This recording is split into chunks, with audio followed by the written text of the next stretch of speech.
Et dans l'actualité des idées aujourd'hui, l'économie peut-elle être sage? On en parle avec un sage en économie, Jean-Joseph Boileau, notre invité, chercheur associé à l'IRIS, spécialiste des économies du monde émergent, particulièrement du triangle Chine, Inde, Afrique, à qui il a déjà consacré ou auquel il a déjà consacré un livre, Chine dit Afrique, en 2013. Il publie aujourd'hui Utopie made in monde, le sage et l'économiste chez Odile Jacob.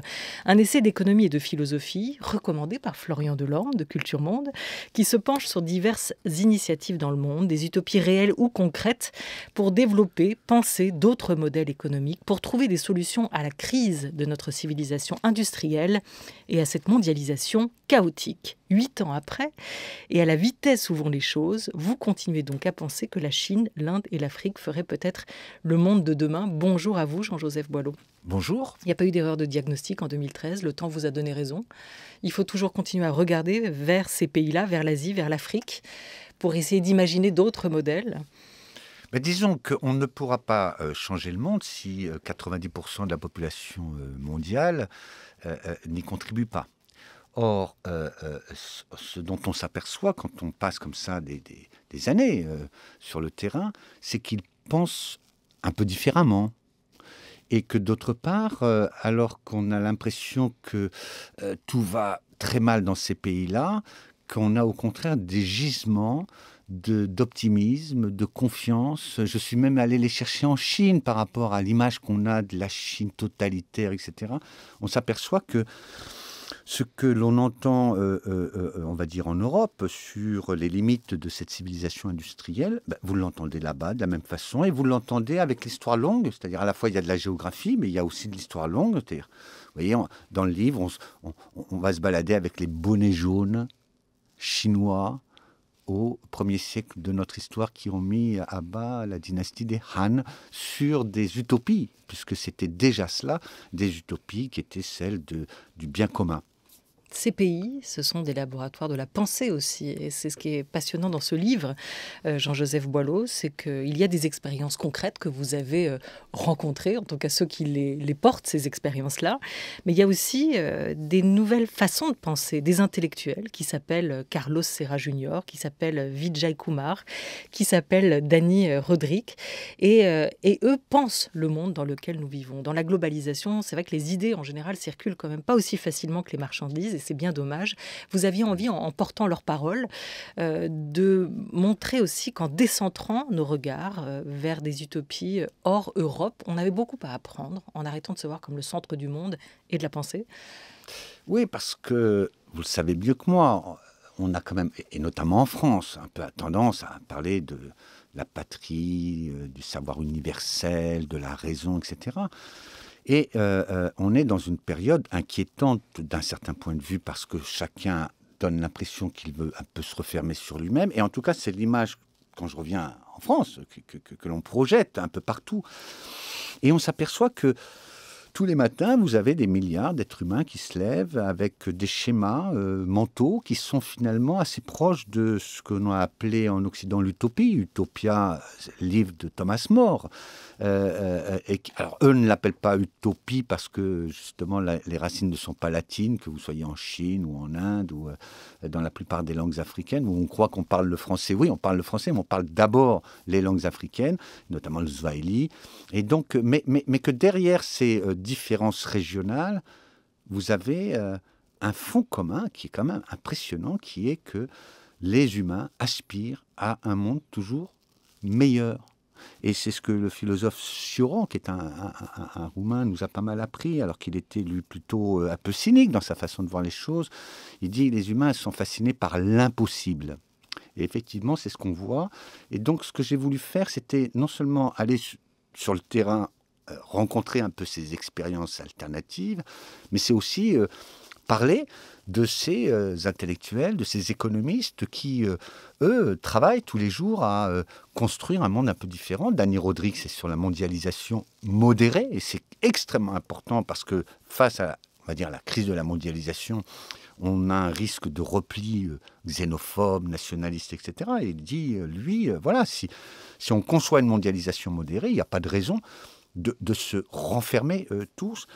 Amartya Sen, l'Indien, qui lui est plus connus, mais souvent, je me suis aperçu d'abord qu'ils sont très peu dans nos... Quand je dis nos, c'est en Occident, dans nos manuels. Ils sont très peu enseignés en réalité, et encore moins pratiqués. C'est-à-dire que, par exemple, sur Amartya Sen et sa définition fantastique du développement comme l'épanouissement des libertés, donc ça ne se mesure plus par le produit intérieur brut, la quantité d'argent qui a été accumulée, mais par des indices qualitatifs, d'espérance de vie, de bonheur dans la vie, etc. Eh bien, on s'aperçoit que depuis que 2008, ils ont travaillé sur ce fameux rapport qui avait été, pas commandé, mais stimulé par le président Sarkozy, nous n'avons pas changé d'un iota. Donc 2008, nous sommes 2020, et on n'a pas du tout modifié notre mesure de la prospérité, du bien-être. Et donc, j'ai trouvé que c'était important de porter aussi les voix de cet autre monde qui pense à la fois différemment et qui, en même temps, reflète les mêmes aspirations que chacun. Il y a ébauche de définition de ce mot utopie, assez galvaudé pour certains. Vous venez d'en donner une première définition à travers la pensée et les mots de Cioran. On va peut-être approfondir dans quelques instants aussi avec Paul Ricoeur, qui vous est cher et que vous citez de nombreuses fois dans ce livre, Utopie made in monde, Jean-Joseph Boileau. Mais juste d'abord, vous avez parlé de la mondialisation. Qu'est-ce que cette pandémie nous a montré de la mondialisation actuelle, de ses formes? Qu'est-ce qu'elle a révélé de l'état de cette mondialisation, à vos yeux? Écoutez, vous avez cité Chine Afrique 2013. On voyait bien qu'on allait dans le mur. Et à l'époque, ce qui était montré, c'est qu'on allait un peu dans le mur parce qu'il y avait une sorte d'affrontement entre les grands continents émergents et le club des riches.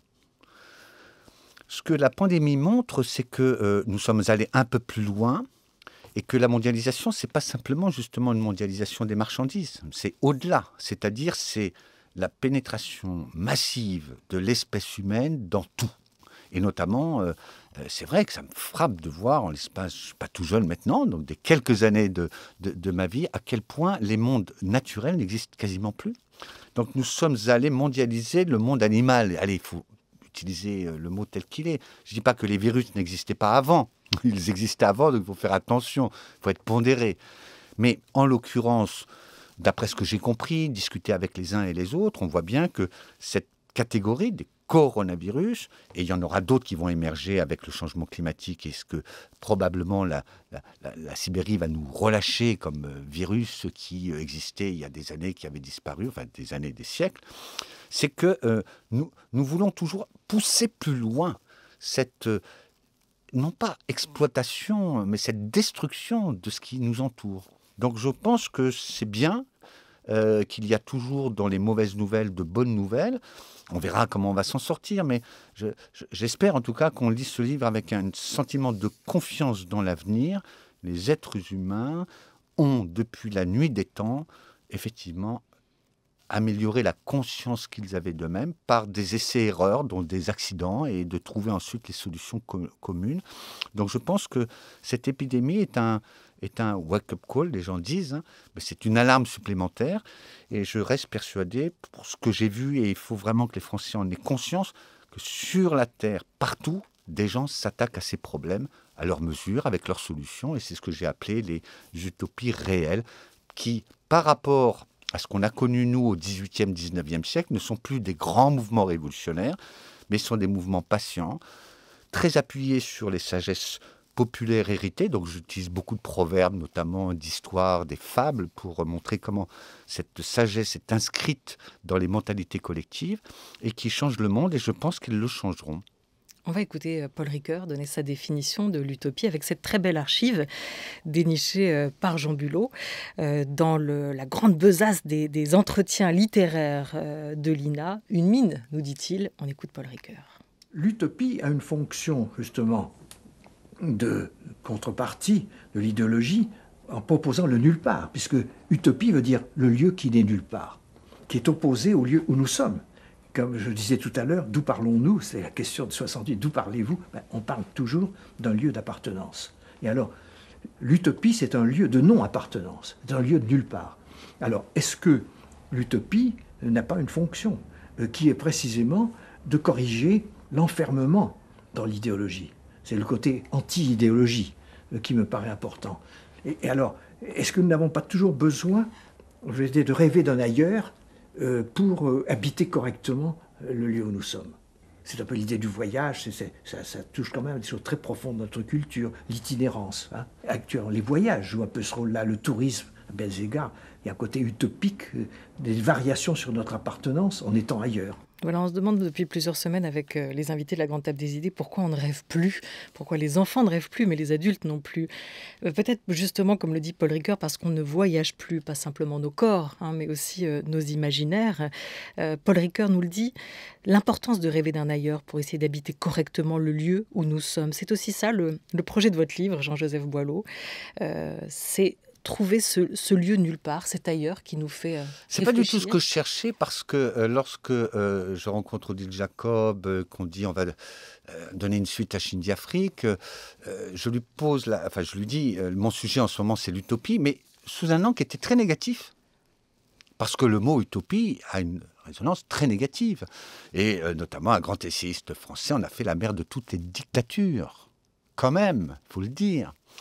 Et c'est en cheminement sur ces pays, enfin dans ces pays, que je me suis rendu compte que non, il y a des gens qui, non pas rêvent au sens d'ailleurs du rêve éveillé, mais qui veulent un monde meilleur, qui aspirent à un monde meilleur. Non pas le meilleur des mondes d'Huxley, qui est celui vers lequel on a aussi évidemment un risque d'aller, mais vers un monde meilleur. Et c'est la lecture, et je vous remercie de ce son, c'est la lecture d'un philosophe, et je dis souvent d'ailleurs que les premiers économistes étaient des philosophes, que Adam Smith est un philosophe, que Locke est un philosophe, et donc c'était bien, et qu'Amartya Sen est un grand philosophe aussi d'ailleurs, et c'est en lisant par hasard, cet essai idéologie et utopie, qui est en fait un ensemble de conférences qu'il va donner aux États-Unis, qui est très peu connu en France, qui est très peu lu, ce livre, que je découvre quelqu'un qui me donne une architecture intellectuelle pour comprendre que l'utopie,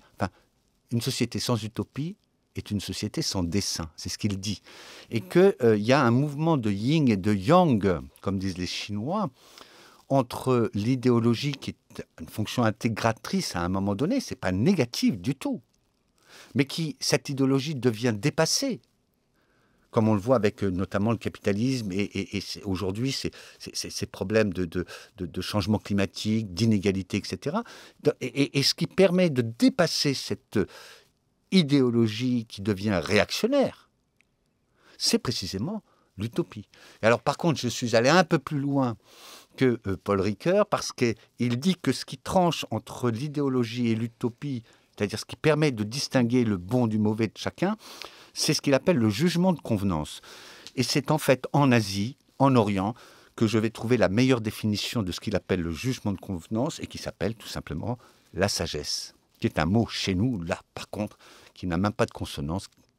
Il n'existe pas. On y arrive. L'utopie, vous citez aussi Ernst Bloch, n'est pas la fuite vers l'irréel, c'est l'exploration des possibilités objectives du réel et la lutte pour leur concrétisation. C'est aussi ce que nous disait d'une certaine manière Thomas Boucher, qui a réfléchi dans un petit livre consacré aux utopies chez Anna Mosa à ce terme, à son histoire et à ses résurgences.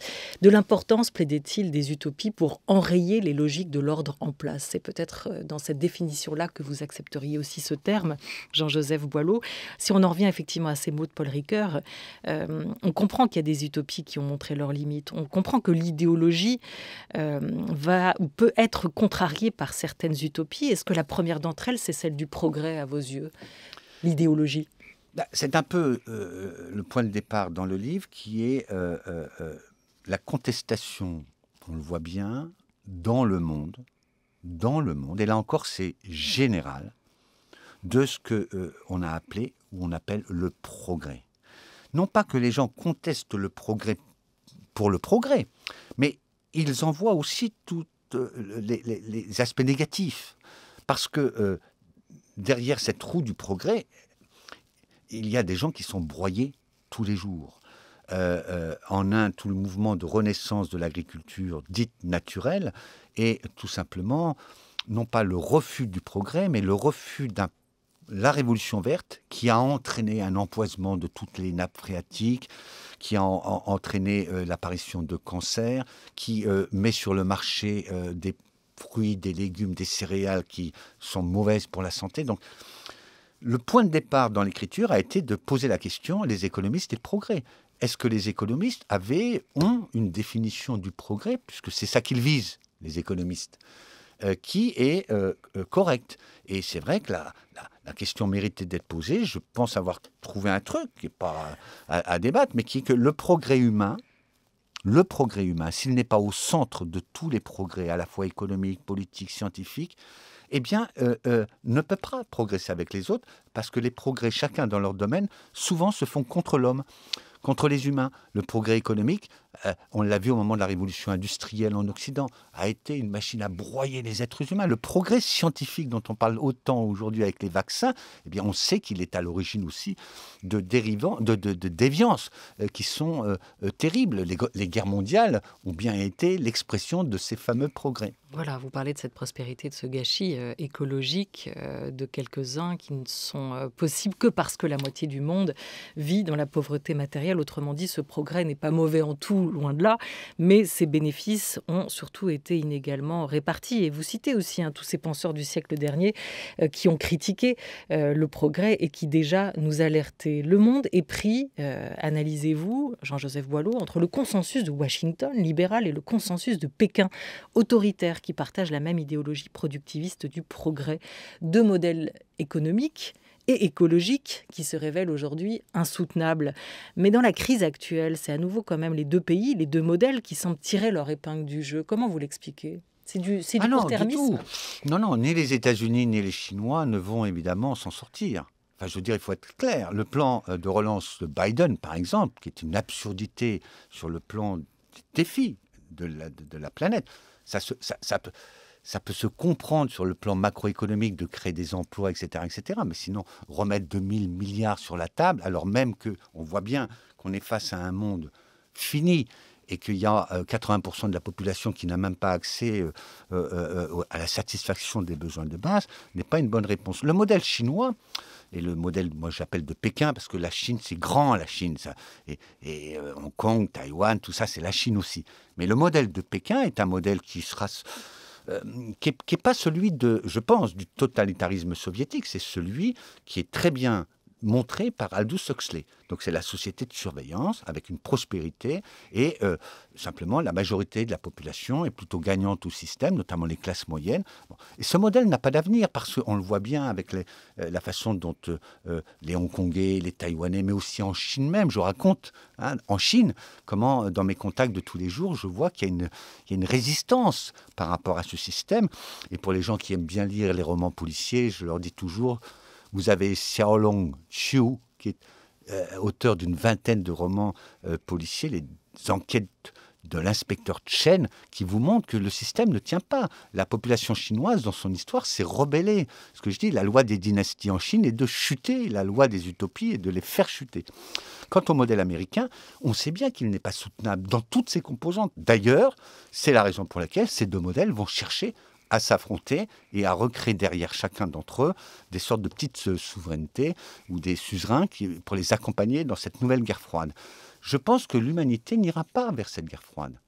Alors allons voir ailleurs, allons regarder d'autres expériences, d'autres modèles, comme vous l'avez fait pour ce livre « Utopie Made in Monde », Jean-Joseph Boileau, avec l'Inde, ce grand pays dirigé depuis 2014 par le Premier ministre Narendra Modi du Parti nationaliste hindou. C'est un modèle écologiste catastrophique, vous le rappeliez. L'Inde compte parmi les pays les plus pollués aujourd'hui de la planète, et cette révolution verte qui repose sur le modèle aussi que vous évoquiez est en train de tourner au cauchemar. Vous avez rencontré un monsieur, Vijay Kumar. Qui est-il ? Est-ce que vous pouvez évoquer son projet à lui ? J'ai rencontré deux personnes, Vijay Kumar et puis ce qu'on appelle en Inde le gourou, c'est-à-dire le gourou au sens indien, c'est-à-dire son professeur, qui s'appelle Subhash Palekar. Et j'ai passé des semaines entières avec les deux. Et ça m'a rassuré aussi sur l'avenir de la planète. Il faut être très confiant là-dessus. Vous vous êtes laissé gourouiser, en fait. Alors, Non, mais Subhash Palekar, c'est une sorte de Gandhi du 21e siècle. Il faut voir comment, quand il donne des conférences sur les méthodes de l'agriculture naturelle, c'est-à-dire à la fois les méthodes agricoles ancestrales qui ont été prouvées, l'utilisation, par exemple, des excréments des vaches, etc. Vous voulez qu'on écoute d'abord? Vous voulez qu'on aille à Sikkim? Oui, on y va, et puis on en reparle. Sur leur petite parcelle, Ken Kumar Chetri et ses parents ont donc fait comme tout le monde, du bio exclusivement. Tu enlèves les feuilles? Oui, celles qui sont jaunes. Comme insecticide, ils utilisent un mélange de plantes et d'urine de vache. Et comme engrais, un processus on ne peut plus naturel. On met des feuilles mortes qu'on recouvre de terre pleine de lombriques. Les vers de terre vont manger ces feuilles et ensuite ils vont produire un compost naturel. En fait, ils n'ont pas eu le choix. L'utilisation de fertilisants et de pesticides chimiques est désormais un crime, puni de 1 200 € d'amende et de 3 mois de prison. La transition vers le tout bio a été douloureuse. Oui, ça a été difficile les premières années. Les produits chimiques avaient rendu le sol dur comme de la pierre. Il ne donnait plus rien. Mais aujourd'hui, on a plus de légumes, ils sont plus gros et le rendement est meilleur.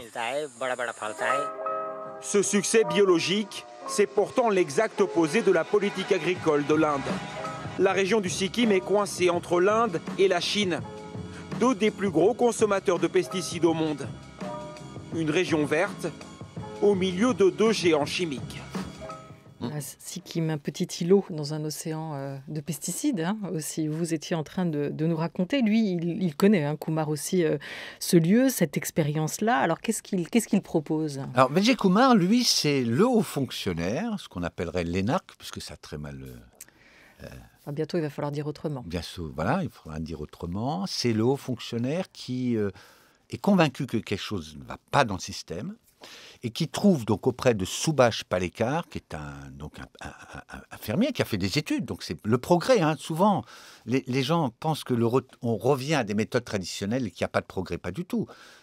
On prend les méthodes traditionnelles, on les modernise, on va les actualiser. Et donc c'est Subhash Palekar qui a mis ça au point pendant une dizaine d'années, tout seul, dans son coin, dans le Maharashtra. Et Vijay Kumar, donc c'est le haut fonctionnaire qui a l'échelle d'un État entier de l'Inde. Donc, vous voyez, on n'est pas dans de la petite expérimentation, ce que j'appelle les utopies réelles dans ce livre. Ce ne sont pas des expériences. C'est 16 millions de familles paysannes dans l'Andhra Pradesh qui développent d'une façon non autoritaire, par l'exemple, des méthodes... Alors, il ne faut pas appeler ça la permaculture. Moi, j'aime bien leur expression, c'est l'agriculture naturelle, on peut dire un peu organique. Allez, ça passera mieux auprès de nos auditeurs, qui développent donc un nouveau type d'agriculture, dont le modèle économique, c'est mon métier. C'est ça que j'ai essayé de comprendre, c'est que ce n'est pas seulement un problème écologique, c'est qu'il y a un modèle économique derrière qui permet de donner des emplois, alors que dans tous ces pays-là, la crise de l'emploi est très très grave. La Chine a à peu près réussi pendant des années parce qu'elle a été l'usine du monde et qu'elle a fermé toutes les usines dans le reste du monde. Mais pour des pays comme l'Inde ou pour l'Afrique, le problème de l'emploi se pose d'une façon terrible. Donc, fourniture d'emploi, on est plus ce qu'on appelle labor saving, donc on utilise davantage des techniques intensives en travail. La nature est respectée. Ce qu'il disait sur les sols, j'ai pu le voir. Les sols, y compris en Chine, d'ailleurs, sont de plus en plus tassés. Et donc, c'est la raison aussi pour laquelle on utilise de plus en plus d'engrais, de pesticides, etc. C'est-à-dire que c'est une agriculture hors sol. Et là, on réintègre ce type de problématique qui est comment vit la nature, comment l'homme peut accompagner cette nature dans son travail d'extraction, donc il faut manger des fruits, des légumes, etc. C'est passionnant parce que c'est des dizaines de millions. Mais on voit la sagesse poindre son nez dans ce que vous venez d'évoquer, mais ça marche à petite échelle, ça peut être envisageable à plus grande échelle aussi. Il y a en ce moment quand même en Inde, depuis quelques mois, une grande mobilisation contre la réforme qui vise à libéraliser les marchés agricoles. Est-ce que l'Inde est en train de prendre cette route-là, ce chemin-là? On verra si... ce que j'ai appris au travers de ce livre, c'est que dans l'histoire, rien n'est déterminé à l'avance. Donc, tout dépend de notre travail. Je vois qu'il y a beaucoup d'amis autour de moi qui sont un tout petit peu fatigués de cette crise du coronavirus, etc.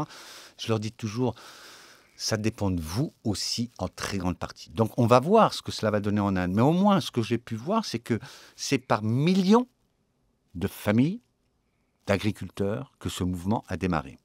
Et que lorsque vous avez 250 millions d'agriculteurs en grève, comme aujourd'hui encore, contre cette privatisation des prix et l'ouverture de l'agriculture aux grands groupes, j'observe qu'en Afrique, donc ça, vous voyez, ça me rassure, c'est pour ça que c'est important de comprendre d'où on parle. Lorsque vous avez 1,5 milliard d'habitants en Afrique, qu'on va vers 3 milliards d'habitants, ce qui est expérimenté sur ce continent est un élément déterminant de l'avenir de la planète. Or, ce que j'ai pu voir en Afrique, et pas seulement lorsque je suis allé avec Pierre Rabhi en Mauritanie, dans ce petit village du désert, mais aussi au Sénégal, en Côte d'Ivoire, c'est qu'on a manifestement dans ces pays dits émergents un mouvement convergent vers des pratiques plus humaines, plus écologiques, et qui s'explique largement par le fait que précisément la culture occidentale est une culture de la modernité pour la modernité qui a détruit tout le passé, alors que dans ces pays, ce qui me frappe, c'est la non-rupture précisément par rapport au passé. Donc c'est l'inscription de l'avenir dans les cultures du passé. Jean-Joseph Boileau est notre invité pour quelques minutes encore, jusqu'à 13h30 à l'occasion de la parution chez Odile Jacob de son nouvel ouvrage « Utopie Made in Monde, le sage et l'économiste ». Il est avec nous. France Culture, il est 13h22. France Culture, la grande table, Olivia Gesbert. La sagesse n'est pas ce qui gouverne le monde aujourd'hui, mais elle n'est pas à inventer. Elle a déjà existé et été régulièrement aux commandes des affaires de l'humanité, rappelez-vous, Jean-Joseph Boileau, dans cet ouvrage. À la question générale, est-ce que l'économie peut être sage ? On va écouter les mots du théoricien de la décroissance, Serge Latouche, extrait d'À Voix nue.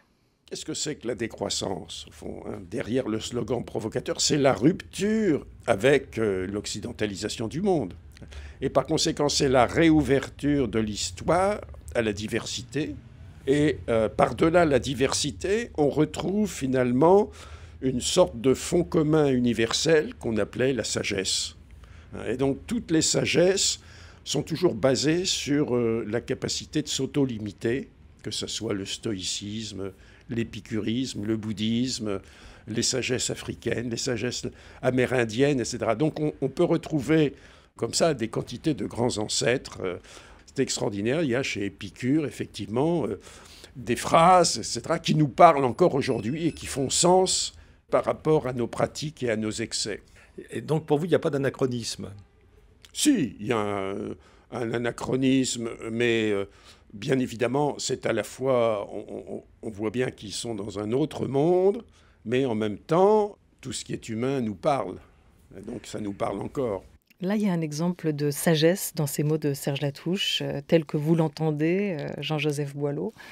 Oui, on a beaucoup critiqué le mot décroissance, le courant de la décroissance, alors que, pour connaître un peu Serge Latouche, ce que vous avez choisi comme extrait est très très bien, très intéressant. Il n'a pas opté pour une idéologie de la décroissance, il a observé que ce monde dit de la croissance allait dans le mur. Et que ce qu'on observe, et ça je l'ai vécu peut-être plus que lui d'une certaine façon, on voit bien que ce qui converge entre la Chine, l'Inde, l'Afrique, mais aussi l'Occident. Vous avez vu que j'ai consacré une place importante à l'histoire de la sagesse en Occident, en montrant comment, manifestement, entre le moment grec et le moment romain, il y a une rupture. Au nom de la raison, l'Occident va oublier. C'est une amnésie de la sagesse. Et ce que dit Latouche là, c'est que à chaque fois qu'il y a une posture dite de sagesse, on observe qu'il y a la frugalité, la mesure, la prudence. Et que c'est ça que je suggère dans ce livre, c'est de reconquérir, là, nous, en Occident, cette sagesse, de façon à être en phase avec ce qu'il peut y avoir dans les autres continents du monde, c'est-à-dire une place encore essentielle à la sagesse. La sagesse, c'est ce proverbe africain, vous savez, qui est « Si tu ne sais pas que tu ne sais pas, tu ne sauras jamais. Si tu sais que tu ne sais pas, tu sauras. » Et cela, c'est partout. En Chine, en Inde, vous avez un vieux fond de culture dite de la sagesse. On va me dire, oui, mais regardez, dans ces pays, ils s'affrontent. La Chine, c'est le totalitarisme, etc. Je dirais à mes amis, je leur dis que ce n'est pas l'Occident qui est en cause toute seule, mais que nous avons inventé, au nom de la raison, un monde de compétition, un monde d'affrontement, dans lequel, effectivement, il n'y a plus place pour la sagesse. Est-ce qu'il y a une place pour la sagesse dans l'économie ? En gros, c'est la question que vous posez. Est-ce que l'économie peut être sage ? Est-ce que l'économie peut incorporer cette part de sagesse, de frugalité, de raison à l'intérieur ? Oui, mais dès qu'on dit frugalité, on dit quoi ? On dit précisément sagesse, n'est-ce pas ? Est-ce que ce n'est pas contradictoire avec la finalité même de nos économies aujourd'hui ? Le premier, le grand libéral français, Jean-Baptiste Say, définit l'économie de la façon simple. L'économie est fille de la sagesse, dit-il, et de la raison. Alors, on se demandait pourquoi il mettait cela en avant. Et il répond de façon très simple. Elle sait écoutez bien, 1803. Elle sait se refuser le superflu pour se ménager le nécessaire. Qui d'autre que cet économiste libéral qui a été vilipendé par beaucoup de révolutionnaires, pour des raisons qui pouvaient d'ailleurs se justifier, a mieux défini l'économie. L'économie, précisément, c'est faire attention à l'usage que nous avons de nos ressources. Et les économistes, c'est vrai, ces dernières décennies n'ont pas suffisamment contribué à une sagesse du monde. Et donc le livre est un peu une incitation. Dans la dernière partie du livre, il y a une dizaine d'auteurs qui sont repérés comme ayant contribué très largement à une économie de la sagesse.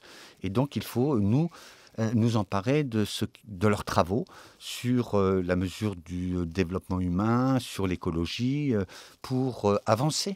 2021, l'économie et le monde en sont là. Vous le dites vous-même, ces utopies, elles ne rendent pas inéluctable la perspective d'un effondrement, ni celle de la dystopie d'une société de surveillance. Quelle est votre définition contemporaine de l'utopie ? Qu'est-ce que c'est ces utopies made in monde ? Et on terminera là-dessus, Jean-Joseph Boileau. Une utopie, c'est assez simple. C'est un idéal d'un monde meilleur, à défaut donc d'être le meilleur des mondes. Il y a quelques utopies qui ont dégénéré autour de cette idée du meilleur des mondes, mais en général, l'utopie, c'est le rêve, c'est l'espoir d'un monde meilleur, et c'est des gens qui ont une position morale, une éthique de s'engager pour la collectivité, pour qu'elle soit meilleure. Et quand vous regardez bien autour de vous, c'est impressionnant. Tous les jours, à votre porte. On n'a pas parlé de la France, mais il y a des centaines d'initiatives qui contribuent et qui travaillent dans cette perspective-là. Et vous les racontez, notamment Asie, Afrique. On le disait, ce continent, l'Afrique, où les utopies semblent jouer un rôle majeur aujourd'hui. Vous y revenez sur ces utopies de résistance. C'est plein d'exemples et aussi de philosophie et de sagesse. Ça s'appelle Utopie Made in Monde et c'est le titre de ce nouvel ouvrage de Jean-Joseph Boileau qui paraît chez Odile Jacob. Merci beaucoup à vous. Un grand merci à toute l'équipe de La Grande Table, à Jeanne Aléos, Oriane Delacroix et Henri Leblanc pour La Grande Table Culture, à Jean Bulot avec Laura Dutèche-Pérez pour La Grande Table des Idées. Merci à Marianne Chassor qui a coordonné cette émission à distance avec l'aide de Valentine Alloin et de Cathy Renaud. Thomas Beau à la réalisation avec Baptiste Lénard à la technique.